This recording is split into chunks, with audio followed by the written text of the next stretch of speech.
नमस्कार, सत श्री अकाल, अस्सलाम वालेकुम। कैसे हैं जनाब साहब? सिंगापुर के प्रधानमंत्री लॉरेंस वोंग, आप कहेंगे ये कौन सी खबर है? बहुत बड़ी खबर है मेरे लिए।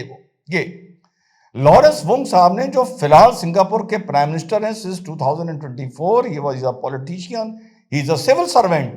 इन्होंने इस्लामिक कट्टरवाद के खिलाफ लड़ने में वो कदम उठा लिया या वो मुस्तैदी दिखा दी जो दुनिया का कोई भी लीडर नहीं दिखा पाया।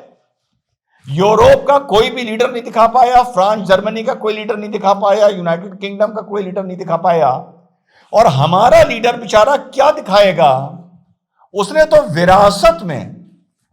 विरासत में वो कैंसर लिया है, जिस कैंसर की लॉरेंस वोंग साहब सिंगापुर के प्राइम मिनिस्टर, वहां चुनाव होने वाले हैं, उस चुनाव के बीच में एड्रेस टू द नेशन करा और उन्होंने चेतावनी दी इस्लामिक कट्टरवाद सिंगापुर में फैलाने की। शॉर्ट में सुनते हैं उन्होंने क्या कहा, मैं उसका इंटरप्रिटेशन करके आप लोगों को बताता हूं। Muslims should vote for candidates that are willing to advance his religious agenda. These messages may be by Singaporeans, but we should also reject them. Muslims उन्हीं को सिंगापुर के चुनाव में, जहां मुस्लिम लगभग 15-16% हैं, उसी पॉलिटिकल पार्टी को वोट दें जो उनके हित की बात अलोंग रिलीजियस लाइन करती है। सोशल मीडिया पे ये कमेंट सिंगापुरियंस के भी हो सकते हैं और बाहर के भी हो सकते हैं। ये कैंपेन के बीच में सिंगापुर के प्रधानमंत्री लॉरेंस वोंग साहब पब्लिक के बीच में आकर ये वार्निंग दे रहे हैं उन लोगों को जिन्होंने सोशल मीडिया पर ये कमेंट्स किए हैं। आगे सुनिए। And were it a Christian, a Hindu or Buddhist group making the same demand, our response would be the same. ऐसी डिमांड कोई क्रिश्चियन, कोई हिंदू या कोई बुद्धिस्ट ऑर्गेनाइजेशन करेगी तो मेरा रिस्पॉन्स यही होगा जो इस्लामिक कट्टरवाद की डिमांड को लेकर मेरा रिस्पॉन्स हो रहा है। आगे देखिए। Calling this press conference in the middle of the campaign as Prime Minister because it concerns a matter of national interest. मैं पॉलिटिकल कैंपेन, इलेक्शन कैंपेन के बीच में ये एड्रेस टू नेशन जो कर रहा हूं as the prime minister of Singapore, ये उस मैटर को लेके कर रहा हूं जो नेशनल इंपॉर्टेंस का है। You would have seen MHA's press statement last night. As Prime Minister, I cannot emphasize this enough. Singapore's greatest strength is our unity across race and religion. It is the bedrock of our multiracial and multi-religious society. Singapore का जो ताकत है, जो bedrock है, जो cornerstone है, वो हमारी प्लुरलिस्टिक सोसाइटी है, वो हमारी सेक्युलर सोसाइटी है और उसको कोई हानि पहुंचाने की कोशिश ना करे। आगे चलिए। And this is not accidental.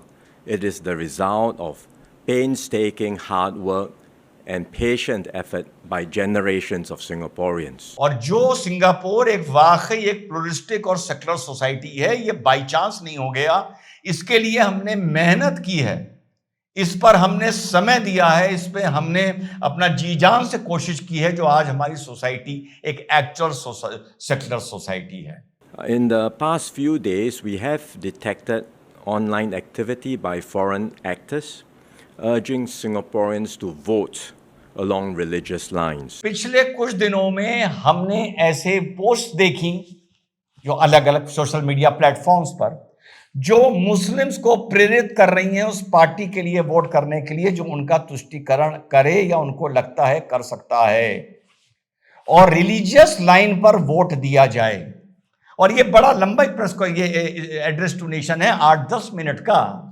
ये मैंने पूरा सुना, पर कुछ उसका पार्ट निकाल के आपको दिखा रहा हूं।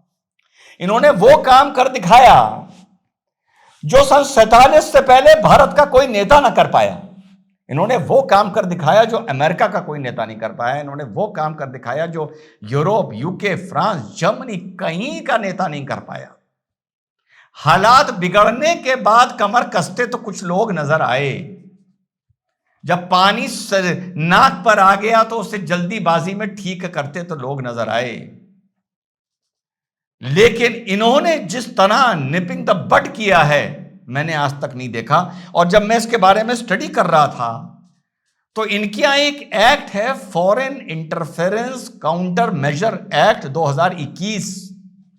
क्या बढ़िया बात है, क्या खूबसूरत बात है कि सोशल मीडिया पर तुम्हारे देश की किसी हलचल, किसी कंपन, किसी राजनीति, किसी पॉलिसी को लेकर बाहर से कोई भी आदमी कमेंट करेगा तो उसको ब्लॉक कर दिया जाएगा।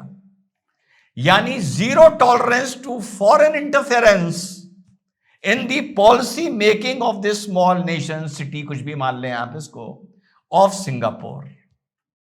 ये होता है, ये होती है हनक। आप लोग पूछते हैं ना रिजवान, हनक क्या होती है? हनक कोई जलवा नहीं होता है, हनक कोई वॉयलेंस नहीं होता है, ये होती है हनक। ये बंदा वो सादगी से वो बात काम कर गया, ये बंदा उस सादगी से वो काम कर गया जो शायद डोनाल्ड ट्रंप चिल्ला चिल्ला के नहीं कर पाते। या डोनाल्ड ट्रंप का भी वही हाल है, मैं देश की राजनीति पे आ जाऊं, जो भारत के प्रधानमंत्री का है कि अब कैसे करें। चिड़िया तो आधा खेत चुकी है, चीज अंदर तक फैल चुकी है। सेक्युलर बन के जो अंदर आए थे वो कम्युनल हो चुके हैं, कम्युनल कराए जा चुके हैं।